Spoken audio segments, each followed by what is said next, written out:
Merci ChatGPT. Non mais il m'aime, hein? Non, c'est... Oh! Coucou YouTube. On se retrouve aujourd'hui et normalement vous l'avez vu dans le titre pour parler intelligence artificielle. Ça fait super longtemps, pas des années non plus, hein, mais ça fait plusieurs semaines que j'ai envie de vous faire cette vidéo pour vous partager un petit peu les petites astuces, comment moi j'utilise ChatGPT. Je sais que vous êtes nombreux et nombreuses à encore ne pas l'utiliser, alors franchement, j'espère que cette vidéo vous donnera envie et vous éclairera un petit peu sur comment l'utiliser, pourquoi l'utiliser, à quoi ça sert et tout ça. En sachant que je vais pas tout rentrer dans les détails, hein, parce que forcément avec ChatGPT tu peux faire tellement de choses, tellement de trucs, c'est tellement vaste, c'est tellement énorme, c'est tellement gigantesque et chaque jour on peut faire encore plus que la veille, que aujourd'hui je vais juste m'attarder sur des petits trucs pratiques que moi je fais au quotidien. J'espère que cette vidéo vous intéressera et on va commencer tout de suite. Avant de vous parler de ça, il faut quand même que je vous dise, parce que je pense que au vu des messages que j'ai, etc., il y a pas mal d'entre vous qui savent pas trop comment ça marche. Ce qu'il faut savoir dans un premier temps, c'est que vous pouvez aller sur ChatGPT, soit directement sur votre ordinateur, soit sur votre téléphone. Le bon logo, le bon, on va dire le bon site ou la bonne application à avoir, parce qu'il en existe plein. Il existe plein d'intelligence artificielle sur des trucs spécialisés, plein de qui sortent là, ça pullule de chez pullule. Pour avoir, on va dire, l'intelligence artificielle, le chat le plus basique, le plus standard, celui que tout le monde a dans son téléphone ou sur son ordinateur, c'est ce logo là, je vous le mettrai ici. Donc c'est OpenAI sur l'ordinateur et ChatGPT, si vous mettez ChatGPT sur votre téléphone dans Android ou sur l'Apple Store, c'est ce logo là qu'il faut checker. Une fois que vous avez installé ça sur votre téléphone, une fois que vous avez ouvert ça, vous pouvez commencer à faire vos recherches, soit une recherche texte comme vous feriez dans Google, ou vous pouvez également publier des photos pour lui demander des trucs par rapport aux photos. Et ça, on va y revenir. Vraiment, c'est les trucs de base. Je vais pas rentrer dans les trucs très techniques ou dans les trucs plus précis. Pour l'instant, c'est vraiment une vidéo très basique que je vous fais aujourd'hui. Si jamais ça vous intéresse d'en savoir plus, je pourrais faire une édition 2, une édition 3, une édition 4. Vu que tous les jours, il y a des trucs nouveaux à faire, je pense que c'est un thème de vidéo qui peut durer dans le temps sans aucun souci. Premier truc que je vous invite à faire avec ChatGPT que je fais régulièrement. Souvent, le soir, on ouvre notre frigo et on sait pas quoi cuisiner. Au lieu de se casser la tête et de se dire qu'est-ce que j'ai dans mon frigo, qu'est-ce que je vais pouvoir bien faire ce soir à manger, vous prenez votre téléphone, vous prenez une photo de votre frigo, vous demandez à ChatGPT par rapport à la photo, dis-moi ce que je peux faire à manger. Alors soit vous précisez, ce que l'important avec ChatGPT c'est de bien préciser votre demande. Donc si vous êtes 2 personnes, vous lui dites une recette pour 2 personnes, si vous êtes 4 pour 4 personnes, si vous voulez un plat complet, si vous préférez un petit apéritif, bref, vous faites votre demande comme ça, apéritif pour 4, petit plat pour 2, machin. Et par rapport à ce que vous avez dans le frigo, il vous dit exactement ce que vous pouvez faire et il vous donne la recette pour faire les trucs qu'il vous dit. Je trouve ça formidable. Je trouve ça formidable. Alors évidemment, quand vous prenez votre photo, si jamais vous avez un frigo avec plein de trucs machin, il va pas voir ce que vous avez derrière les trucs machin. Hein. Il faut prendre une photo, on va dire générale de votre frigo, en mettant peut-être en avant les petits trucs pour que la photo ait le maximum de produits. Mais il peut vraiment voir si vous avez du jambon, du machin, du bidule, et il vous fait vraiment la recette nickel. Et vous pouvez, de toute façon, même si vous fait une recette par exemple ou que vous n'avez pas envie de manger, le rediriger et lui redemander un truc genre merci mais ce soir j'ai pas envie de jambon, propose-moi autre chose. Et clic, il vous propose autre chose. Bref, je trouve ça formidable. Au lieu d'aller dans Google et de marquer dans la recherche Google j'ai 3 œufs, j'ai 4 courgettes, j'ai machin, qu'est-ce que tu peux me faire avec? Il va pas forcément te sortir même une réponse en marquant ça. Ou alors il faut télécharger des applis qui font ça spécifiquement, machin, rentrer quand t'as 3 courgettes. Là, en fait, ChatGPT pour moi, il a remplacé Google, il a remplacé moult applications. C'est vraiment maintenant vers lui que je me dirige parce que en fait, lui, il va checker partout pour toi, il va checker partout à ta place et il va te proposer quelque chose. Essayez le truc, vous prenez votre frigo, vous prenez une photo, vous lui demandez une recette et vous avez la recette à faire hyper simple. Ça peut faire partie de votre recherche quand vous allez dire 4 personnes, 3 personnes apéritives, vous pouvez lui spécifier que vous cherchez une recette simple, rapide, à faire en 10 minutes ou alors une demi-heure, vous avez du temps devant vous. Bref, vous lui demandez un truc précis et il vous sort un truc aux petits oignons. Aux petits oignons, j'adore. Une autre idée pour utiliser ChatGPT, et je l'ai fait notamment l'année dernière quand je suis partie à Florence et cette année quand je suis partie en Thaïlande, je lui dis par exemple, je pars en Thaïlande de telle date à telle date, nous sommes 4, j'atterris à Bangkok, je veux aller à Koh Samui, je veux après aller à Koh Tao. Bref, vous lui expliquez un petit peu où vous allez et vous lui demandez de vous faire un programme par rapport à ce que vous souhaitez voir, et vous pouvez lui demander de vous préparer tout un programme de visite par rapport à ce que vous avez envie de visiter, soit des trucs culturels, soit des trucs un peu fun si vous avez des enfants, enfin bref, vous pouvez toujours pareil être très précis dans votre demande. Moi ce que je fais également c'est de lui demander par exemple s'il y a des choses à réserver en amont, de me préciser l'adresse internet où je peux réserver le billet officiel, de me mettre les prix, bref, ça vous propose vraiment un séjour mais comme si vous alliez dans une agence de voyage. Jour 1, ta, jour 2, titi, jour 3, ta, avec telle visite, tel truc, tel machin. Ça vous balaie un petit peu toutes les choses à voir sur place. Alors là, je vous parle de la Thaïlande, mais si vous partez en week-end demain en Alsace, vous pouvez faire exactement la même chose. Bref, c'est au niveau des voyages, je trouve ça hyper facile parce que vu le nombre de temps où moi je passais sur Google pour aller voir les avis, les machins, là encore une fois c'est tout concentré sur ChatGPT. Vous pouvez également préciser par exemple propose-moi les sorties les plus commentées positivement sur internet, celles où il y a le plus de retours positifs des internautes, etc. Voilà, vous pouvez vraiment tout lui demander en fait. À chaque fois, je vous dis des exemples, mais sachez que vous pouvez absolument tout lui demander. Je vous donne un exemple. Ce week-end, on est parti se balader au bord de la mer et j'avais envie de changer d'endroit parce que c'est vrai qu'on se rend compte qu'on va tout le temps se balader sur les mêmes plages, sur les mêmes côtes, etc. Et je lui ai demandé, ChatGPT, j'ai envie de me balader cet après-midi en bord de mer, j'aurai mon chien, donc un endroit facilement accessible, machin. Je lui donne toute ma demande, pas loin de Quimper, à moins d'une demi-heure de Quimper, je veux faire une balade au bord de la mer, tac, il m'a fait 5 propositions, Dans toutes les propositions, il y avait une proposition sur Tréguin, j'ai choisi cette destination-là et je lui ai demandé, je veux aller ici, dis-moi où me garer le plus près de la balade. Il m'a donné le nom du parking, le nom de la route, le nom du machin. Ça a été fait en 2 secondes, alors que sinon il aurait fallu que j'aille dans Google, dans Maps, dans machin, trouver le truc. Là, franchement, en 5 minutes, même pas 5 minutes, j'ai fait ma demande et j'ai eu ma réponse nickel. On a fait une balade de 2 heures, c'était top, dans un endroit où j'ai pas forcément l'habitude ou le réflexe d'aller, c'était top. Autre chose que j'ai noté, et ça c'est un petit tips que c'est ma fille qui m'a donné l'info et j'ai trouvé ça vachement intéressant. Le nombre de fois où quand vous allez vous coucher, même si vous vous couchez tôt, quand vous vous réveillez le matin, vous vous sentez pas reposé, vous vous dites c'est bizarre, je me suis couché pourtant pas très tard et je suis pas forcément en forme. Vous savez qu'il y a les cycles de sommeil et c'est jamais bon de se réveiller en plein cycle de sommeil, ça vous coupe un petit peu votre nuit quoi. Enfin votre sommeil, votre peau. Bref, vous avez compris.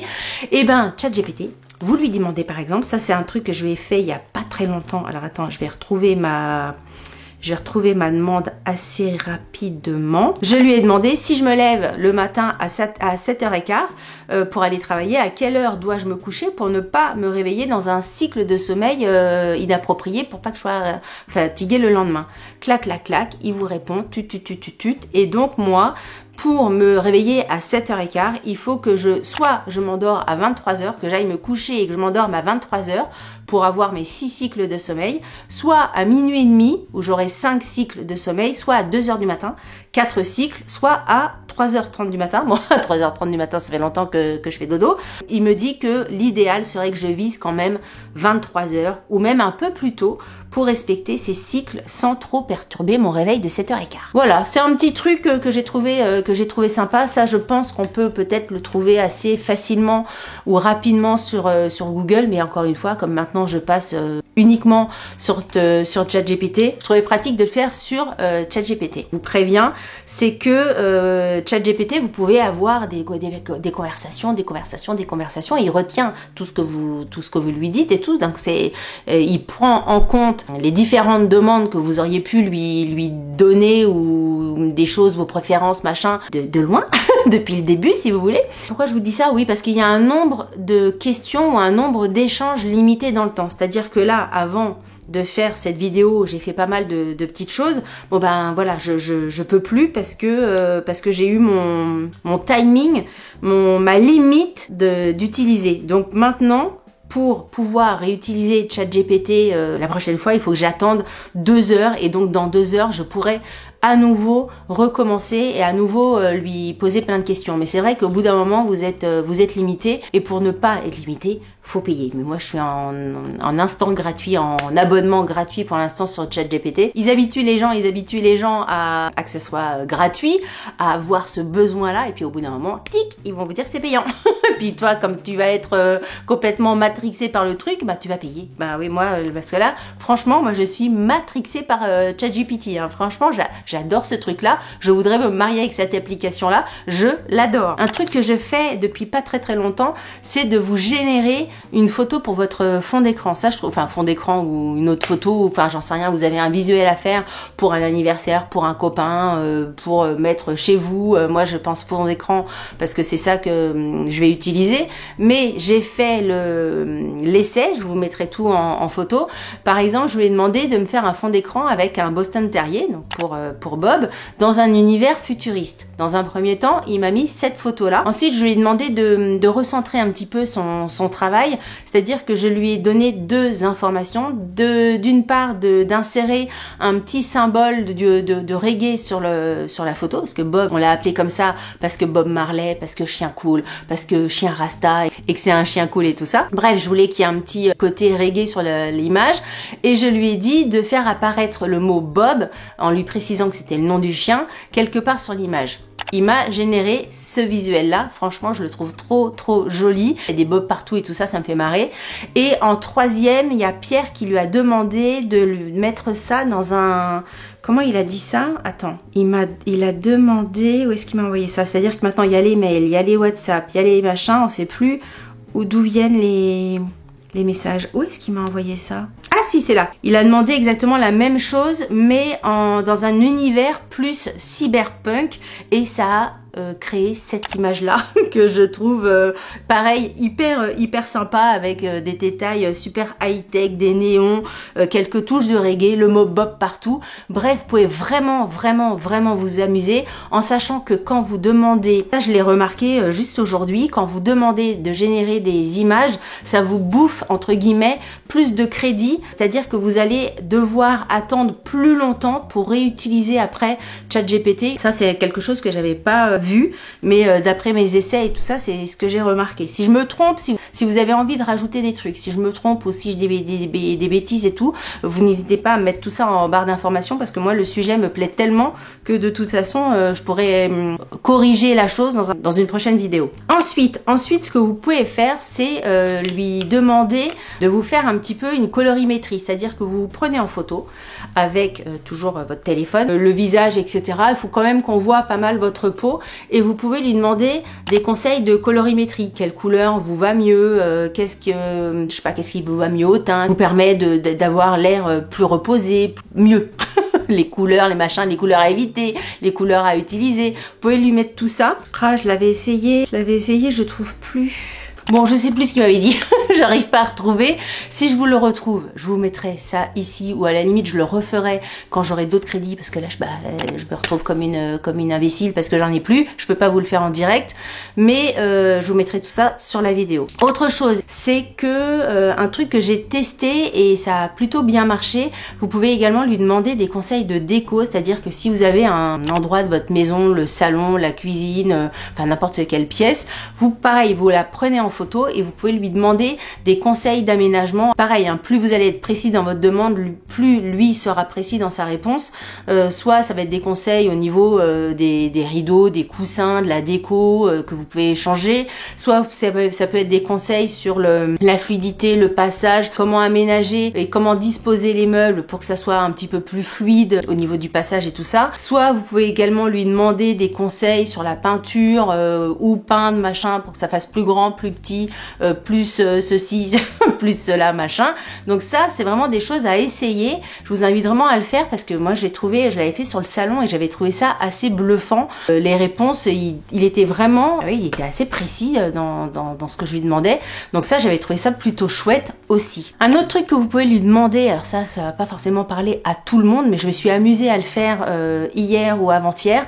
Je lui ai demandé en lui précisant ma date de naissance, mon heure de naissance, mon lieu de naissance, je lui ai demandé de me faire mon horoscope personnalisé pour les 7 jours à venir en étant hyper précis, en séparant le professionnel du personnel, de me le faire en tableau parce que vous pouvez vraiment tout lui demander, hein, franchement. Toutes les demandes qui vous passent par la tête, vous pouvez lui poser la question et il vous prépare ça, je vous assure, aux petits oignons. Donc il vous fait carrément un tableau avec jour 1, jour 2, machin, le truc pro et le truc perso. Vous avez tout détaillé. Alors pour celles et ceux qui sont sensibles ou pour qui l'astrologie est quelque chose d'intéressant, vous pouvez lui demander des trucs comme ça parce qu'en précisant votre date de naissance, vos lieux, votre heure, etc. il fait vraiment, alors j'ai pas demandé le thème astral, mais j'imagine qu'il pourrait presque faire votre thème astral, vous faire des trucs vraiment très précis. Je trouve ça formidable. Donc bah écoutez, je sais que mardi prochain par exemple il va falloir que qu'est-ce qu'il m'a dit, il allait avoir des tensions possibles et qu'il va falloir que je garde mon calme. Par exemple, je ne sais pas si ça va être la verdade, la réalité et tout ça, mais bon, c'est pas pire que en lisant votre horoscope dans Télé 7 jours ou dans qui achète encore Télé 7 jours et qui lit l'horoscope dans Télé 7 jours. Delphine, non mais t'as des références, je vais vraiment passer pour la dinosaure de l'internet. Bref, c'est pas pire que quand tu lis ton horoscope sur je ne sais où truc, que là, vraiment, comme c'est précis, comme c'est ta date de naissance, ton heure de machin, c'est le truc que pour toi, tu te dis. Et après, il faut y croire, hein, faut y croire. Mais bon, voilà, pour vous dire un petit peu encore un truc que tu peux faire au quotidien, tu peux t'amuser parce que ChatGPT, c'est ça. Tu peux l'utiliser pour le travail, pour faire vraiment quelque chose de professionnel, mais aussi pour s'amuser. Si tu as envie de lui demander des bêtises, par exemple, de lui faire un poème. Non mais ça c'est un truc de fou aussi, j'adore. Par exemple, vous lui dites, est-ce que tu pourrais me faire un poème sur mon nom, donc Ladyblog, faire un poème sur moi, en sachant que je suis youtubeuse, j'ai une communauté qui est vraiment formidable, peut-être un petit peu plus de femmes que d'hommes, je suis quimpéroise, j'ai un chien qui s'appelle Bob, je fais des vidéos sur plein de thèmes différents, avec beaucoup d'enthousiasme, de jovialité et d'humour, et dire que je suis quelqu'un de forcément vachement sympa, voilà. Il me l'a fait. Ah non mais ça pareil, il va falloir que je vous le partage. Mais par exemple, vous avez une soirée, un anniversaire, un machin, vous avez envie de vous marrer avec vos potes, vous avez un pote, ça va être son anniversaire, vous demandez à ChatGPT tout ça, lui donnez son nom, son prénom, toutes les petites infos que vous avez sur cet ami-là, et hop, il vous fait le poème. Par exemple, là, c'est Ode à Ladyblog. Dans l'univers des vidéos, brille Ladyblog. Quimpéroise au cœur grand, elle trace son sillage. Avec enthousiasme et humour, elle fait le voyage. Sa communauté, un trésor, un vibrant dialogue. Bien sûr. Des thèmes variés, elle aborde avec flair. Entre astuces, récits et rires en l'air, ses abonnés, surtout des femmes, le savent bien. Avec chaque vidéo, elle s'unit sans lien. Auprès de son fidèle Bob, compagnon de joie, elle partage des moments, des éclats de voix. Joviale et chaleureuse, son esprit est léger, une amie pour tous. Impossible de ne pas aimer. Merci ChatGPT. Non mais il m'aime, hein. Bon, en même temps, c'est ce que je vais demander, hein. Ladyblog, c'est plus qu'un simple nom en l'air. C'est une étoile qui brille, une passion sincère. Dans ce monde en ligne, elle répand son sourire. Un symbole de gentillesse. Un vrai plaisir à suivre. Bon, bah voilà. Comment avoir le moral? Vous lui demandez des trucs bien sur vous. Comme ça vous fait du bien. Là, je l'ai fait, voilà, à la rigolade, mais si vous avez un truc un peu plus même, on va dire, personnel et tout ça, pour écrire, pour vous aider à écrire quelque chose à quelqu'un, vous pouvez également lui demander. Encore une fois, hein, vous lui précisez tout, l'âge, la personne, ses petites habitudes, ce petit truc, hop, il vous fait un poème. J'adore, j'adore l'idée. C'est des petits trucs comme ça, c'est tout con, mais moi, ça m'amuse, j'aime bien. Voilà, écoutez, c'était une petite vidéo rapide pour vous donner un petit peu les prémices d'utilisation pour ChatGPT. N'hésitez pas, si vous avez des façons de l'utiliser, si vous avez des petites astuces comme ça qui facilitent un petit peu le quotidien sur ChatGPT, n'hésitez pas à me mettre tout ça en barre d'informations parce que vous pouvez pas vous imaginer à quel point moi ça m'intéresse. Si vous l'avez déjà utilisé, qu'est-ce que vous en pensez? Si vous l'avez pas du tout utilisé, pourquoi? Est-ce que c'est quelque chose qui vous fout la trouille? Est-ce que c'est quelque chose qui vous paraît complètement compliqué ou pas? Si jamais le sujet vous intéresse, je vous conseille de lire un livre qui s'appelle La guerre des intelligences à l'heure de ChatGPT. C'est un livre de Laurent Alexandre que j'ai lu pas cet été mais l'été dernier. Moi je trouve ça hyper intéressant. Je fais partie de celles et ceux qui pensent que ChatGPT c'est demain et j'en ai pas du tout peur. Au contraire, j'adore ça. Je suis complètement fan et je suis vraiment dans l'optique d'apprendre un maximum de choses à faire avec je sais pas si on peut dire application ou en tout cas avec cette intelligence artificielle là. Je suis convaincue que ceux et celles qui l'utiliseront pas seront mis de côté et seront complètement à la bourre dans quelques mois, voire dans quelques années. Et ce livre-là est vachement intéressant parce qu'il vous dit effectivement tout ce qu'on peut imaginer de complètement dingue pour les années à venir avec l'intelligence artificielle, mais aussi les dérives qu'il peut y avoir. En fait, vous avez les deux visions, donc c'est vrai que quand tu fermes le bouquin, tu peux être autant admiratif et complètement subjugué par en point positif par tout ce que peut nous apporter l'intelligence artificielle, mais aussi avoir les chocottes parce que quand tu as un truc aussi puissant dans les mains, l'important c'est de bien l'utiliser et que forcément l'homme est fait pour que y en a certains qui vont mal l'utiliser et ça peut effectivement virer à la catastrophe. Mais voilà, pour moi c'est un super outil. Donc je vous conseille de lire ce livre-là en sachant qu'il y a certains passages qui sont assez ardus, mais globalement le livre est quand même vachement agréable à parcourir. Voilà pour ça. Si vous avez aimé cette vidéo, n'hésitez pas à la liker. Si vous n'avez pas aimé cette vidéo, likez-la quand même, ça vous fera les pieds. Si vous n'êtes pas abonné à cette chaîne, je vous invite à vous abonner. Sur ce, je vous dis à très bientôt pour une prochaine vidéo. Je vous embrasse très fort. Salut!